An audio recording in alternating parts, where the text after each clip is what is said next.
how far back have you known each other? Well, as far as I remember, I was in maybe 1990.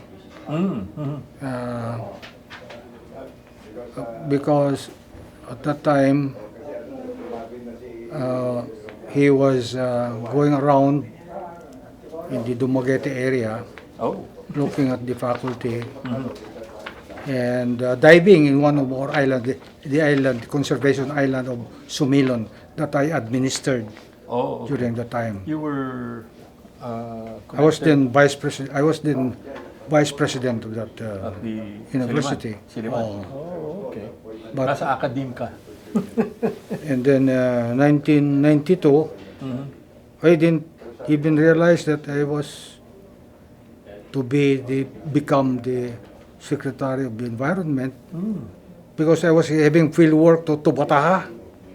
Oh, okay. But you were very much into environment advocacy. Environment You were advocacy, study conservation, and research in marine biology. So the only interaction really was those diving. Yes, primarily, yeah. I remember he brought his stuff, his AD camps when I he go was- to Sumilon. And he was already what then? Do you remember? All young, what not said, Secretary na siya nun? oh, National, sundalo pa lang. what pa? Nasa Armed Forces Chief of Staff. Chief of Staff. Okay. At Yan that time. talaga. So no EDSA connection, No. no protest movement connection. No. You were very comfortable where you were. Yeah, In very the- comfortable. In the academe. Yeah, and I was surprised when he offered it to me in 1992. 1992. Yeah, he was elected Yeah. May 92, and then tell me about it. How did Well, you see- how were you drafted? Actually, there were how many Protestant groups? I belong to the Protestant group, so I take a look at the Protestant would-be presidents or candidates for the presidency, and of course You had two at the Dr. time. Salonga Yeah, right. Oh, and FVR. and FVR. And we voted for him, including my best friends in the university. Talaga. Ano yung kinampanya mo siya? Kami your lang own- nagkampanya. Wala siya kampanya namin. Oo. But we talk about the presidential candidates at that time. And we settled on FBR. Why him, sir? Well, we thought that Was he it, would was it do because he was something. Protestant? Or? he would be a good president. Talaga. And he's really the first Protestant president. Yeah. And that's how, of course, we were friends with Leti Sihani, his sister. Oh, you knew Senator Shah? Yeah. Ambassador Shah? Yeah. Okay. Leti Sihani was a friend of the university.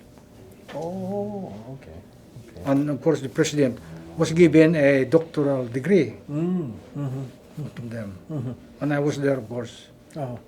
So, And of course, we were looking at the the other other candidates, candidates. We thought it's the best. Speaker Mitra.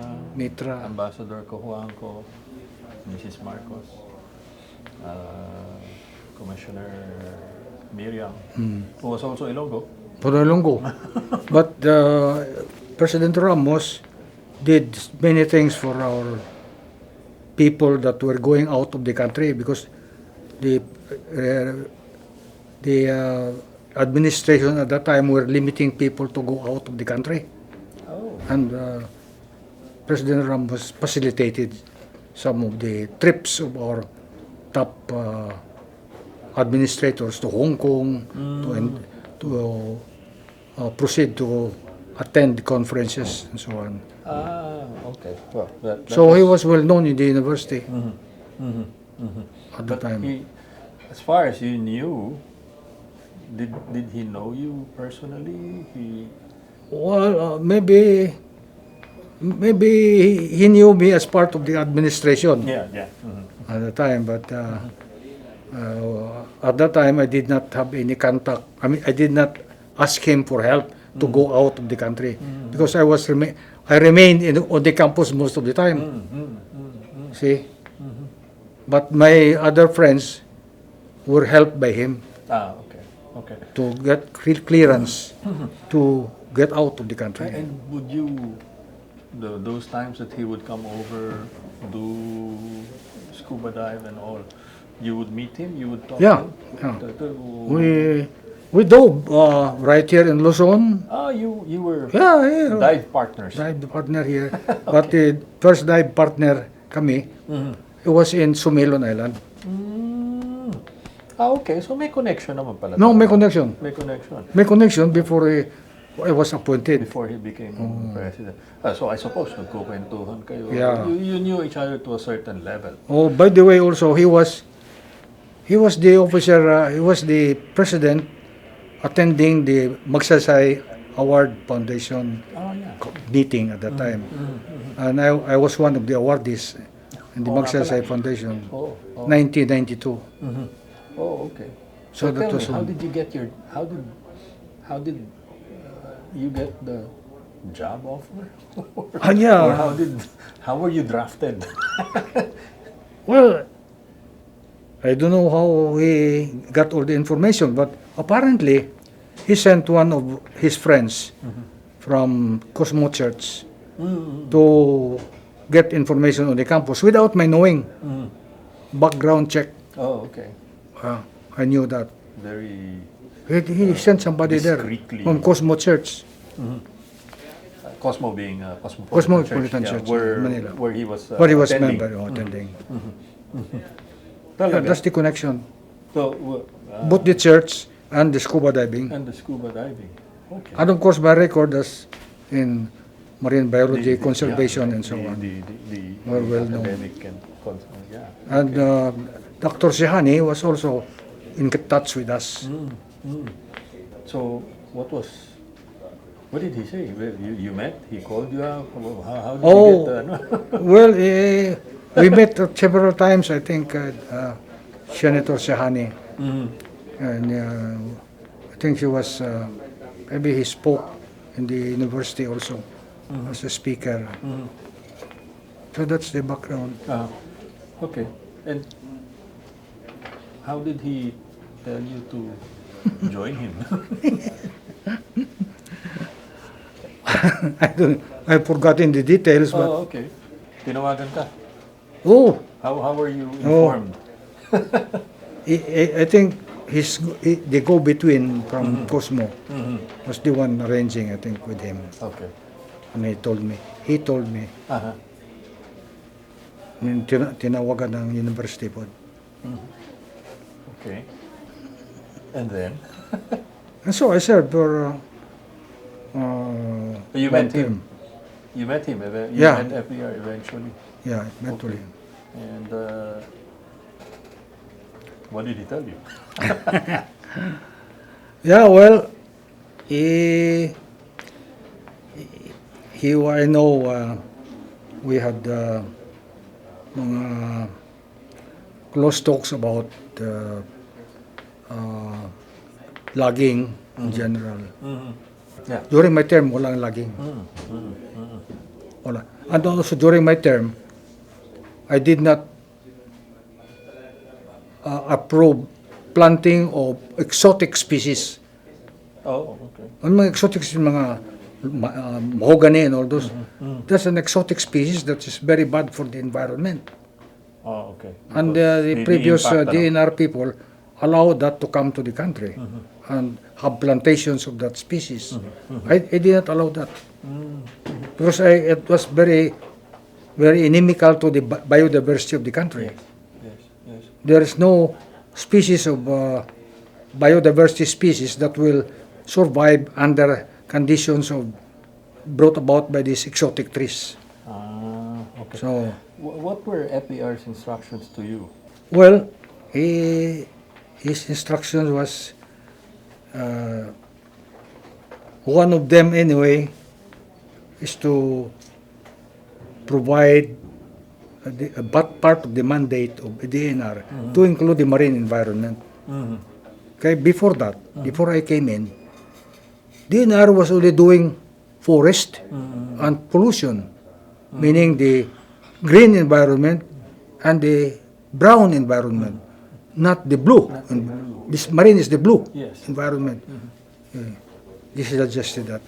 Ah, So you I want- completed the mandate of the DNR to be responsible for all kinds of environments, including the marine. You want I- it to be comprehensive. In 1993, comprehensive, yeah. In 1993, I set up the marine environment. We got budget Yes, for yeah. that 50 million. You were one of a few pure academicians. Yeah, in, sure. in the In cabinet. the cabinet, yeah. Oh. But of course, my work, when you are an academician, you teach, you do research along your line, but you also have advocacy. My advocacy was on both land and sea. And I added the sea to the mandate of the DNR. He picked the right man. Yeah, I did that. Otherwise, DNR would just be dealing with forest and pollution, not Wala. the marine. Now, it is dealing with the marine. There's a program on marine conservation. So he wanted it to be Right. holistic. Oh yeah, holistic. Holistic. Not just portions of the environment, but the total environment of the country. But let me get to a policy issue which remains to this day, protecting the environment, but at the same time balancing also the need for development. Tell me what was FBR's mind towards balancing those two, those two interests? Well, in fact, when I came in, there were many projects of DNR that tend to balance their role for development. So what I did was just to follow that. See, so but there were already beginning. In fact, the DNR as an institution is concerned not only with licensing, Yeah. but also pursuing development and running after polluters and so on. See, but they were not running anything against people who were polluting the sea and increasing the rate of exploitation of the sea. The fish, for example. Yeah. They were not involved in that. Which is something Which you brought. is what Something you brought in. no? brought in. But that needed. You knew that he supported that move. No? Yeah. Was it important that you Yeah, knew? yeah. And I think my first budget that Senator Maceda approved was 50 million. I asked for 50 million. He right away he approved it. Oh. Senator Maceda. Yeah, I think he was chairman of the. Yeah, environment at the Finance. time. Oh. No questions asked. Wow. Right away approved. 1 hour, in 1 hour. Within 1 hour I got it. How did that happen? He's Yeah. generally very Yeah, he was very finicky about picky. the right. Picky about it. This time, no. What brought about that? I really don't know what. He must have been encouraged by the many things you have done in the sea, in the marine environment. To balance exploitation with conservation. Because I was hot on conservation, Yes. yes. plus development. And I guess it was important for you to know that the president had your back. Yeah. So, actually, they are doing all my work has his own backing. He didn't know. He didn't have to push me anymore because I knew exactly what to push. Oo. And, yeah, malakas ang loob mo dahil alam mong supported ka ni And, Presidente. you know, I'm wondering about our president at the time. By 4 o'clock in the morning, he calls you and tells you to do something like that. He did that. And we were ready all the time. And when we had recommendations for the undersecretaries and all those, he even signs appointment in the plane while flying from Cebu to Manila. Holds office in the plane. Mobile office. Mobile. Talaga. That's wondering, bro. He really has no no prohibitions while in his office as president. He just works long hours wherever he is. He has his office wherever he is. Flying in the plane, it could be one of his offices. In the car. Yeah. Or, diba? Yeah, tell me about that. Tell me about Yeah, your every time- impressions of his work ethic. Yeah, when he would, we recommend, no, and then he would see it and ask questions. He will ask questions when in the place where we are all in, like in that plane flight to Cebu, to Cebu to Manila, where he asked me about my recommendee. And he asked a few questions, probe na yun. But of course, there was the expectation that it was fully Yeah, researched. right. no? And this is for the research. Yes. I think the right term is CSW. You remember that? Completed staff work. Oh yeah, I got it. Completed stuff work. Because I would. Tell me about that. Tell me about Well, at the time, I don't know where are many. There. I've forgotten all the details later when we have to work on what the DNR will require and all those mga projects for the next year and how much budget it requires and what to pursue. And some of them were marine and he really approved it. Wala naman siya questions. But it had to be fully researched. Oh yeah, right. But he knows that we're doing, because I'm also the researcher. Oh, I'm a researcher in the university. oh. So he knows what, for example, putting up marine protected areas was one of the things that we have been doing. And he was aware of that. There were a lot of firsts actually, during his term, Yan, yung protected areas. Protected areas. No? That was the one. not I brought it to the government. Because previously, I just worked with the local governments.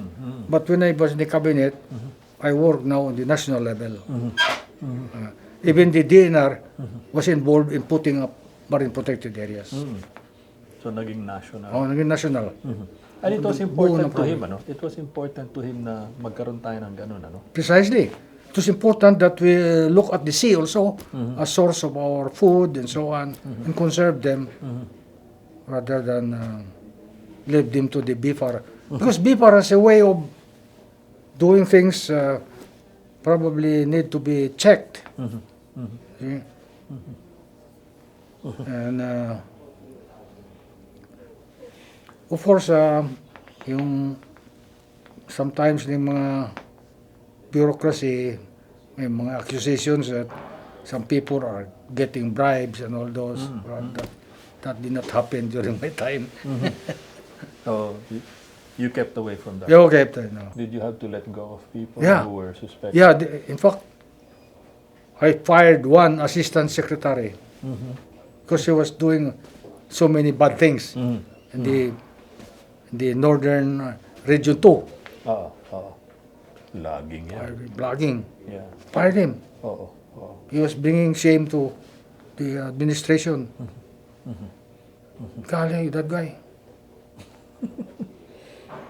And FVR, No, he didn't. He approved it. I mean, listen, he changed it. because this fellow was involved in shenanigans. Sinandigan. But he was, but something about FBR style also. Share with me your own vignettes. He was instead of taking an adversarial Oh, position, government, business, or he liked bringing people together. No, but during your term, Wala. no. Wala, I didn't approve. Okay. In fact, I let the other TLA holders finish their terms and no more No extension. new. Including the Palawan. The Palawan, I was the one implemented. Who implemented the no logging in Palawan. Oh. At that time, Palawan had 40% forestries, forested areas. So that means he knew exactly Yeah. what you were doing. And that's why Palawan still has a good forest. But Palawan right now, I must say, that is losing its mangrove forest because mahina ang implementation nila against cutting of mangrove trees. Now, mangroves in Palawan, we noticed, are very important for crocodiles. They are the homes of crocodiles. When people go there and fish, the crocodiles will attack them. Oh. Okay? So the point is that in where there are forest mangrove trees, Mangroves. do not go there. Leave that to the crocodiles. Why? Because the crocodiles increase the fish yields of fish, of fishermen fishing around the coastal areas. So crocodiles are important for fisheries. But people don't realize that. So we had to have They cut the mangrove. they cut the mangroves and crocodiles are of course nowhere to live. And that is still the norm today. There are really mangrove trees in Palawan that should be kept intact in order to maintain the fishery ecosystem. yields of coral reefs or coastal areas in Palawan. Okay. Tell me about what life was like in the cabinet of FVR. That was a very diverse group, sir. O diverse group. Ito yung mga May maraming may mga negosyante, di ba? I mean, every week yun namin meeting. Every Tuesday ba? cabinet meeting. Oh. Cabinet meeting. And what were his expectations of everyone in the cabinet? We were assigned, I think most of the people there in the economic teams were very active at the time. Remember that there were brownouts during Oh, the yeah. Okore, and administration was looking at that and see to it that brownouts will stop.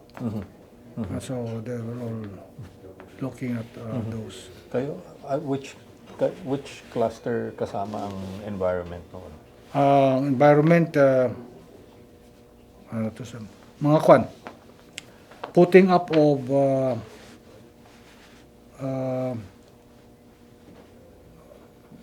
what to call this, those that generate electricity, Power plants. power plants.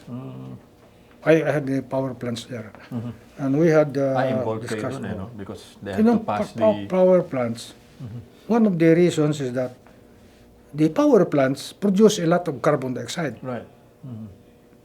So,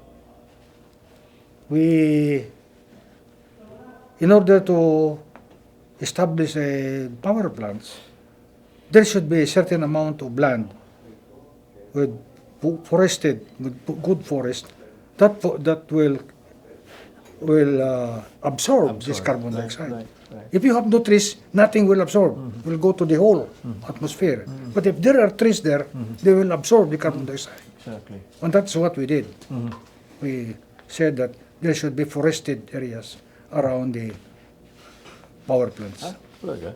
Okay. Right. And that's how we approved so many ones. Because before we talk of power plants, the trees were there already and sequestering the carbon dioxide. That is the function of trees, fast-growing trees. See, so when the trees grow fast, they also sequester a large amount of carbon dioxide, and that will help the environment. Captured, ano? But I found out that actually the Philippines did not contribute to carbon dioxide problem because we are just small, no? But just the same, we did our best. Oh, Oo. We help in one way. Oo. And- Stricto ba si FVR sa ano? Sa inyo? Sa cabinet members? What was he like as a boss? Well, I'm sure, sa akin, wala naman na, for example, whenever, he was kind to me, no? Oh. He ordered me to be part of the team that goes out to several countries. Whenever we went out, I was part of the team. Oh, okay. Oh. Uh, so, and of course, I heard some cabinet members saying that early in the morning, isabunan na sila. Hindi pa sumisikat ang araw. Oh, wala mo kunya masabon niya na. Ikaw ba you said you were you would receive a call once in a while in the morning. I received in the morning.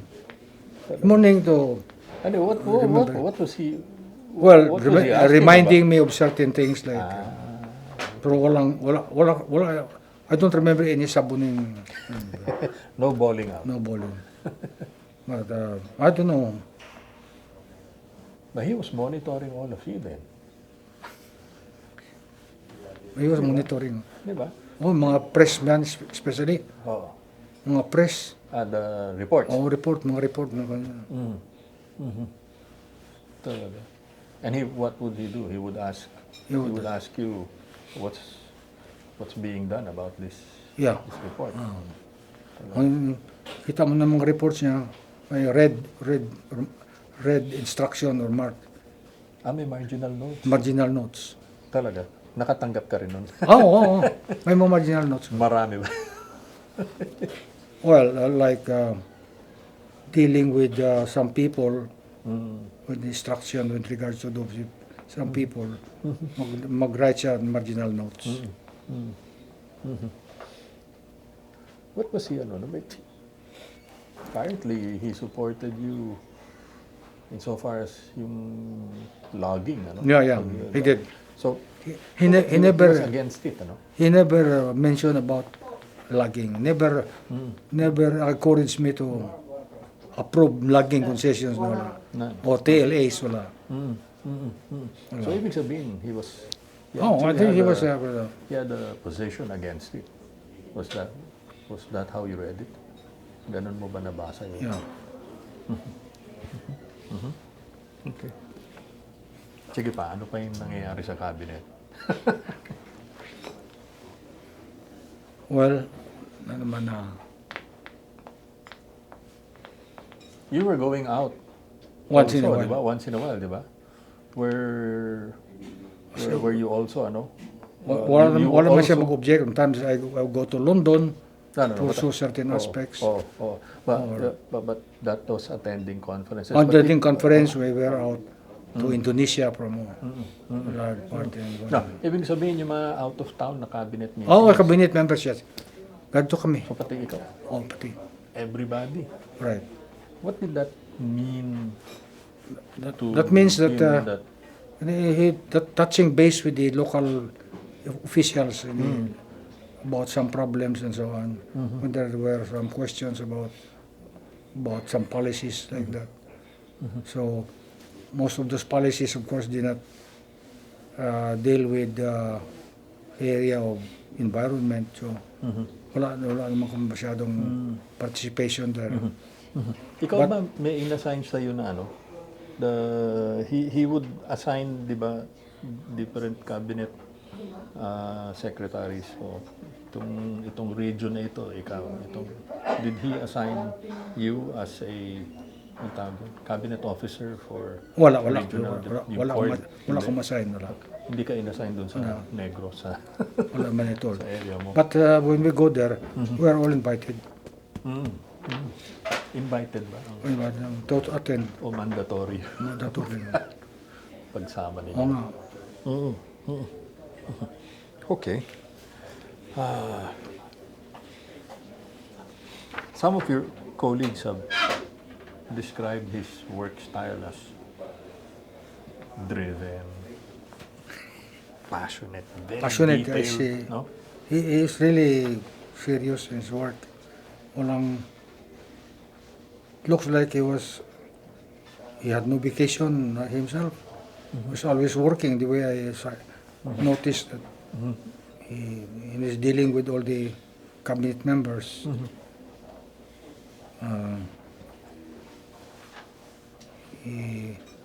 He was apparently he's monitoring some of my colleagues in the cabinet. Mga problems at all, like mga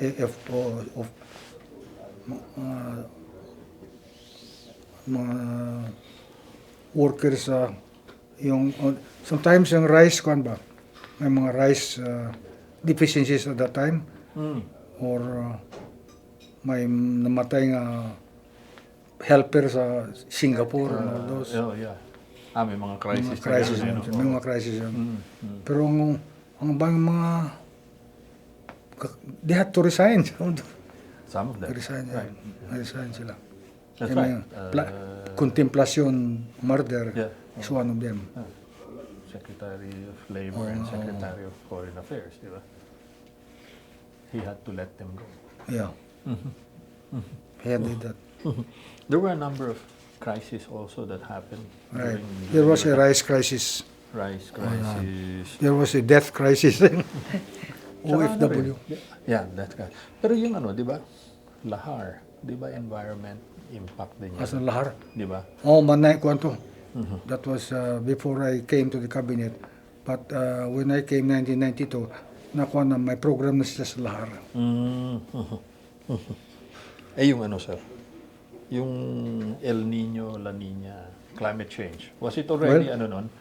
Yeah. Was it already Yeah. It was already policy part of direction? that. And I remember that he was preparing for, to save water ba? To make some efforts to conserve water through digging, what to call this, dig some water holes or Deep wells. That is his instruction to the agriculture. Agriculture. Okay. Use this impoundments to conserve water. But that was due to the lahar, to the El Nino. El Nino. Okay. Okay. Yung ano, sir, was it also this time na nag-start na rin yung ano niya, yung pitch niya for sustainable development? Tell me about that. Yeah. Well, Why was it important to him? ang kuha niya doon,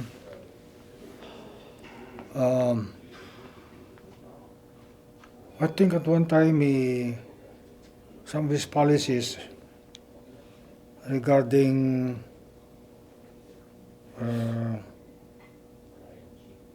implementation of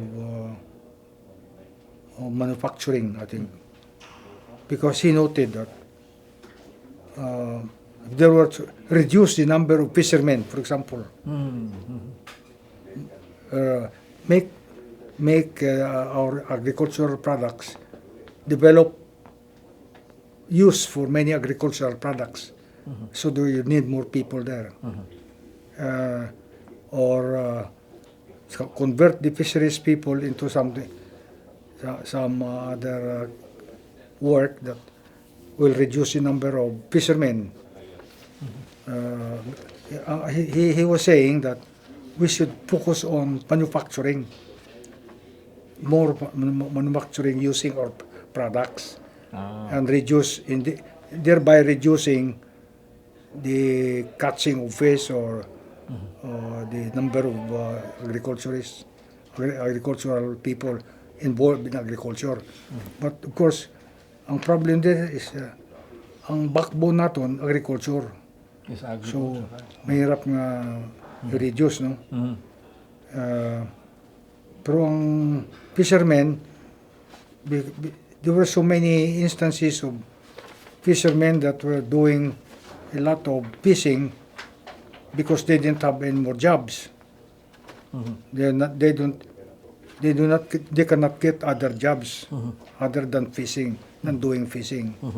So if they're doing fishing, the more they deplete the resources of fish. So focus on manufacturing. Munang yung kuan na time. Oh, okay. Pero I don't know how it succeeded, but kung man lisod niya itong economy kay it's agriculture that supported our economy at the time. Yeah, yeah. Until now, I think we're not so much on manufacturing right now. Industrializing, reduce the number of people in the fields, so they will do more other kinds of work for development purposes. Okay. You were at Environment for how many years lang? 3 years. 3 years. Oh. I went And to then you CHED. were, I went to CHED.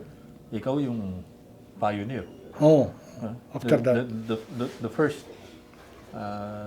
first chairman. Tama Oh, ba? first chairman of CHED. Ng CHED.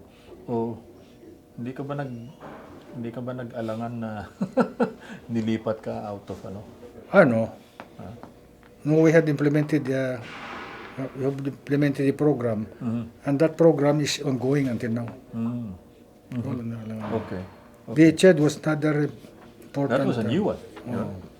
Just that was a new agency created during his administration. 1994.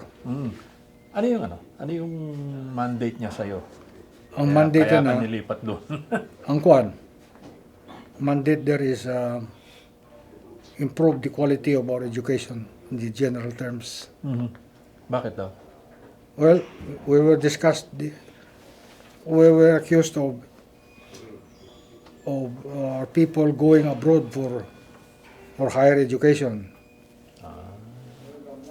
So strengthen the higher education aspect, and that CHED is the Commission on Higher Education. So tingnan ng higher education at the time. And then improve the education of the people, the higher education. And we had some programs on centers of excellence. So we give more money to institutions that have centers of excellence. In specific fields. Yeah, yeah. I remember Center of Excellence, tapos Center of Development. Yeah, right. Diba? Kung sa law, it is centers of excellence. Pero CHED added the centers of development as a lesser category. But that was really academic research. That's academic. Ano. And Right. There was really a lot of funding that was provided. Ano. And we had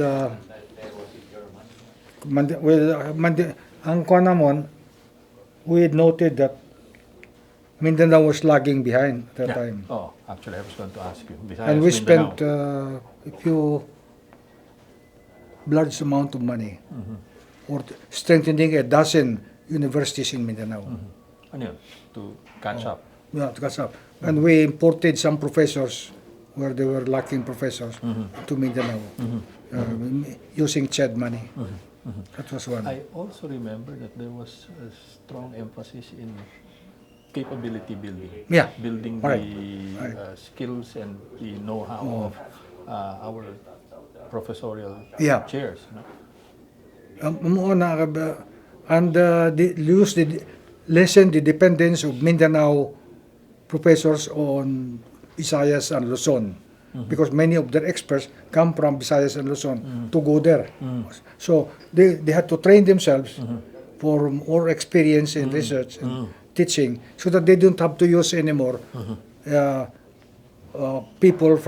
academic people from Luzon and from the Visayas. No need to import. So they have no need to import. from But we, Visayas in and the Luzon. meantime, we had to use visiting professors Yeah. to really train our people. And that was quite a number. Until now, they are still serving It's ongoing. on that program. It's ongoing. Okay. Pero wala na pera for the rest of Luzon and Visayas. Mindanao lang. Doon nag-focus. Oh. And then computerization. Yeah, No? That was, computerization. oh. We distributed computers to many institutions. Because, technology was on the rise at that time. Ano? Important to be... Even private institutions were included. Mhm. Ah, talaga? Oo, Sinuportahan din ano. ng shed. Oh, okay. Okay. Okay. Ah,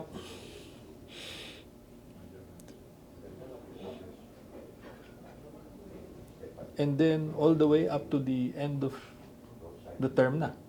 Hanggang 98. No? Hindi mo. 1999. Hanggang 99 ba yung... Ah, bakit? Fixed term ka? Oh, Ah. I was the first chairman. So, We had to organize it. Wala na siya nung... Wala na siya kasi... Wala na siya. Nagtapos yung Si term Estrada niya. na. Oo, oo. Ah, okay.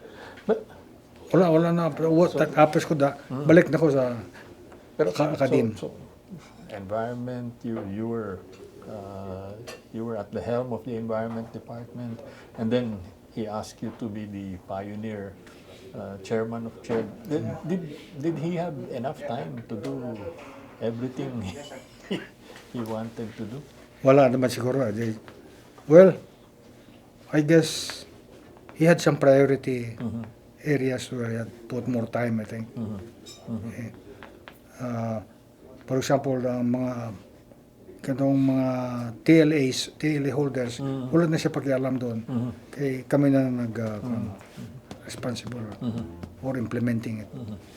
And then even sa CHED, I mean, yeah, umpisa pa lang, and then patapos na yung The term. CHED is an attached agency to the President's office. OP, ano? Yeah. OP siya. Hanggang ngayon, ano? Ganun pa rin. Hanggang ngayon. Okay. Okay. Okay. And then, so you stayed on to 99. Did you 99. Stay? Oh, tapos? 92 to 99. And then, bumalik ka na. Balik ko sa Suleiman. No more, ano? You went back to academe. Oh. Okay. But how have you stayed in contact with FVR?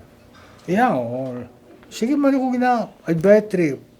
We always come here and attend book launching and so on, and mga events where he is present. I'm invited once in a while, so I keep in touch. Oh, okay. Okay. Okay. Email. Tawag. Or, yeah, anyway, but pag nagkikita kayo, ano naman ang Okay lang. anong napagkukwentuhan niyo? Kwentuhan. Pagkwentuhan namin na book. Ah, How many volumes has he written? 30 plus or something. Marami. So, then he gets all this, basa namin ng mga contributions niya. And I think did some good to disseminate that. And so, mula na yung kwentuhan naman, mga ganyan. Okay. Okay. And then, what do you think, looking back at his 6-year stint as term as president, what do you think was his legacy from your perspective? On my perspective. Well, I think the inclusion of the marine environment in the program of the DNR, which is now up to this time. That is one of the thrusts of DNR. On our did it. Policies there. Na nasama, no? That it became part of Yeah, the became mandate. an added concern. Before that, wala. DNR wala. Dalawa lang eh. Pollution and forest. They thought that the forestry is the only environment. But it's not. Oo nga. Oo nga. What about, sir? What about his legacy as a public servant? Ako, Yeah. Ano yung tingin mo yung legacy ni FVR as well, public servant? ang public service niya is, as far as I know, he saw to it that people are working in their departments well, and maybe orchestrating the whole whole bureaucracy in the country, where the problems uh, are minimized, if not totally eliminated. I know that he's sensitive to reports on graft and corruption. So I think he did quite a lot there. And in fact, as I said, I've been fired a assistant secretary for doing that, and he stood by? approved it. Huh? He was against all kinds of shenanigans in government. More na akong kwan. And of course, he was helpful to the secretaries that were having difficult problems, like when I got sick. Oh, really? I had a heart attack, heart transplant. I mean, what to call open heart surgery, Oh, oh. 1994. I don't know what caused it, but Being in government? yeah, that's it. And Okay. well, I didn't have the money to have a Operation? that operation for me in the art center. So he had to help me. Really? He did that? He helped me. For Did you? that. Oh. Talaga? Well, I did not ask him. Actually, I did not ask him that. Oh, oh. But he volunteered to pay my surgical fees, surgery. Wow. It was 350,000, I think. That was... That was small, cheap pa tun. Yeah. Open heart surgery. Oh, but it's 1 million na ngayon. but it's still a considerable amount Yeah, of money. Diba? 1994.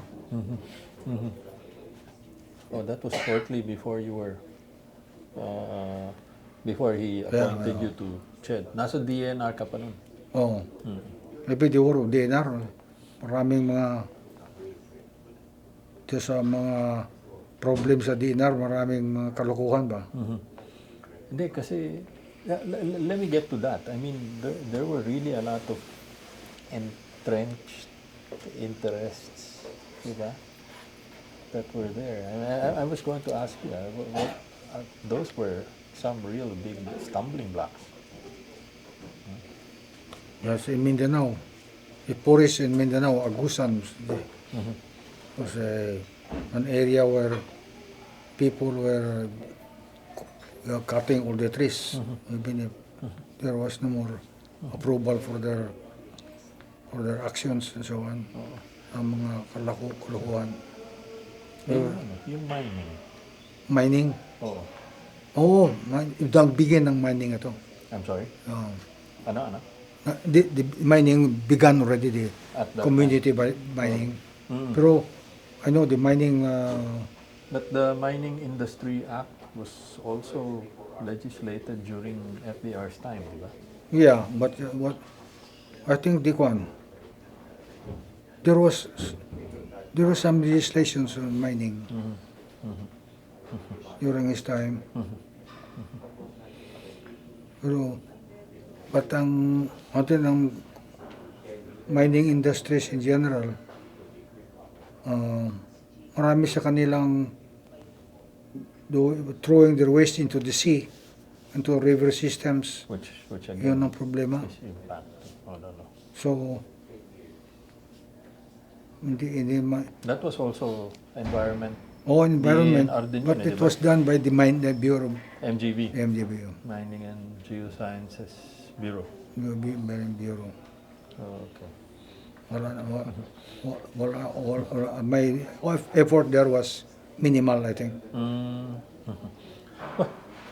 What do you want people to remember of FVR as president? As president. Well, his, I think, change in the attitude of people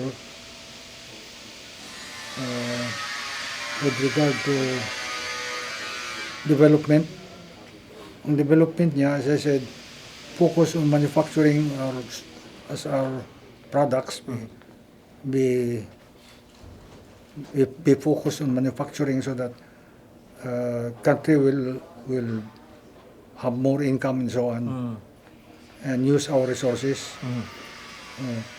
and including, I don't know how he was looking at the vehicles, kanang mga cars. We began our car industry, but namatay man Hindi to. na, didn't take off. Didn't take off. I don't know why. Nang kon. So I don't know whether Yeah, give it a shot, but didn't take off. they take off. So look at other nations like South Korea, Yeah, they developed their own. Japan. Why did not we develop our own car? And yet we had so many raw materials here. Metal. Our Meron ba tayo? steel industry. Oo. Wala ng steel industry natin. We are importing steel. Yeah, that's right. So, ang kunya siguro, may mga problema from the Korea administration, binigyan niya attention yun. The blackouts and the brownouts was number one that he solved right away. It was the priority niya. Thank you very much. Yeah.